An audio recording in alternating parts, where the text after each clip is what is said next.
Bom, meus queridos, enfim, chegou o dia da nossa avaliação, né? Que bom! Vamos lá, vamos ler a avaliação? Queridos, não se esqueçam de preencher todos os campos que são obrigatórios, por favor, tá? Colabora comigo, não bota pontinho para responder, não. Apesar que aqui agora é marcar X, né?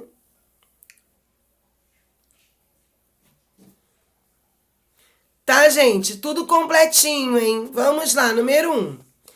Assim confabulam os profetas numa reunião fantástica, batida pelos ares de Minas. Onde mais poderíamos conceber reunião igual? Se não em terra mineira, que é o paradoxo mesmo, tão mística, que transforma em alfaias e púlpitos e genuflexórios a febre grosseira do diamante, do ouro e das pedras de cor? A origem desse traço contraditório que o poeta afirma caracterizar a sociedade mineira remete a um contexto no qual houve, letra A reafirmação bilateral do Tratado de Tordesilhas entre Portugal e Espanha e o crescimento da miscigenação racial no ambiente colonial. B. O rebaixamento na política de distribuição de terras na colônia e a vigência de uma concepção racionalista de planejamento das cidades. C. A diversificação das atividades produtivas na colônia e a construção de um conjunto artístico e arquitetônico que singularizou a principal região da mineração. Ou D. O deslocamento do eixo produtivo do Nordeste para as regiões centrais da colônia e o desenvolvimento de uma estética que procurava reproduzir as construções românicas europeias. Número 2. Com a descoberta das minas de metais e pedras preciosas no século 17 e 18, muitos colonos aventureiros de outras capitanias do Brasil dirigiram-se à capitania de São Paulo, onde, à época, encontravam-se centros de mineração. A relação entre mineradores paulistas e aqueles que lá chegavam passou a ficar tensa na primeira década do século XVIII, fato que deu origem a um confronto sangrento conhecido como Guerra dos Emboabas, Guerra de Canudos, Revolta do Contestado ou Guerra dos Tropeiros. Número 3. No século XVIII, a produção de ouro provocou muitas transformações na colônia. Entre elas, nós podemos destacar: letra A urbanização da Amazônia, o início da produção do tabaco, a introdução do trabalho livre com os imigrantes. B. A introdução do trabalho africano, a integração do índio, a desarticulação das relações com a Inglaterra. C. A industrialização de São Paulo, a produção de café no Vale do Paraíba, a expansão da criação de ovinos em Minas Gerais. Ou D. O aumento da produção de alimentos, a integração de novas áreas por meio da pecuária e do comércio, a mudança do eixo econômico para o sul. Número 4. Leia o texto a seguir. Entre 1740 e 1771, a região, inteiramente demarcada pelas autoridades e já constituindo o Distrito Diamantino, foi entregue a contratadores, como o famoso João Fernandes de Oliveira. Problemas de administração e contrabando crescente, além da sempre presente dificuldade de comercialização no mercado mundial, fizeram com que o Estado assumisse a exploração da área. A real extração passou a ser regulamentada por um severo regimento, chamado Livro da Capa Verde, ficando o distrito sob a responsabilidade de um intendente, nomeado pelo governo metropolitano.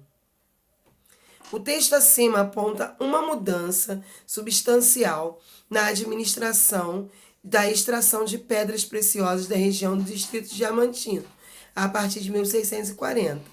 Essa mudança foi possível, sobretudo, pela instituição, letra A, da Intendência das Minas, Letra B, dos regulamentos do Marquês de Pombal. Letra C, dos contratos de monopólio. Ou letra D, da casa de fundição. Número 5. As expedições chamadas de entradas e bandeiras tinham como objetivo a procura de riquezas minerais e ou a caça ao índio, para escravizá-lo e vendê-lo no litoral. O papel histórico das entradas e bandeiras pode ser assim resumido. Letra A. Determinaram a ocupação efetiva do interior do Brasil e deram ao nosso país sua atual configuração geográfica. B. Contribuíram para a implantação de uma nova política colonizadora, aproximando índios e colonos. C.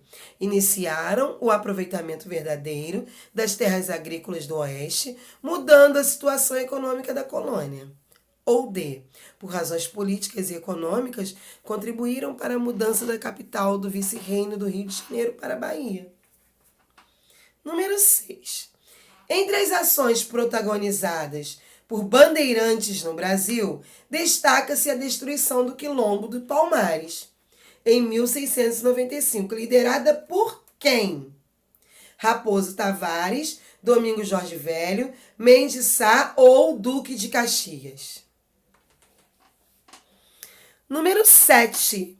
Um dos principais bandeirantes paulistas foi Bartolomeu Bueno da Silva, conhecido como Anhanguera. O principal feito de Anhanguera foi extinguir os últimos representantes da tribo Tapajó, derrotar os holandeses na Segunda Batalha dos Montes Guararapes, colonizar a região do extremo norte e nordeste ao longo do rio Parnaíba, onde hoje se localiza o estado do Piauí, ou colonizar a região do Brasil Central, onde hoje se localizam Goiás e Tocantins. Número 8. A atividade bandeirante marcou a atuação dos bandeirantes da capitania de São Vicente entre os séculos XVI e XVIII. A esse respeito, assinale a alternativa correta. Letra A. Buscando capturar o índio para utilizá-lo como mão de obra ou para descobrir minas de metais e pedras preciosas, o chamado bandeirismo apresador e o prospector foram importantes para a ampliação dos limites geográficos do Brasil colonial. B. As bandeiras eram empresas organizadas e mantidas pela metrópole, com o objetivo de conquistar e povoar o interior da colônia, assim como garantir efetivamente a posse e o domínio do território. C. As chamadas bandeiras apresadoras tinham uma organização interna militarizada e eram compostas exclusivamente por homens brancos, chefiados por uma autoridade militar da coroa. D.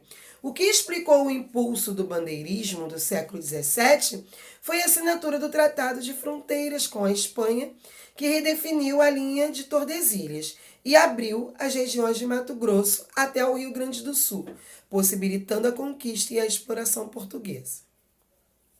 Número 9. A Guerra dos Emboabas e dos Mascates e a Revolta de Vila Rica, verificadas nas primeiras décadas do século XVIII, podem ser caracterizadas como, letra A, movimentos isolados em defesa de ideais liberais nas diversas capitanias com a intenção de se criarem governos republicanos, movimentos de defesa das terras brasileiras que resultaram num sentimento nacionalista visando a independência política, manifestações de rebeldia localizadas que contestavam alguns aspectos da política econômica de dominação do governo português, manifestações das camadas populares das regiões envolvidas contra as elites locais, negando a autoridade do governo metropolitano.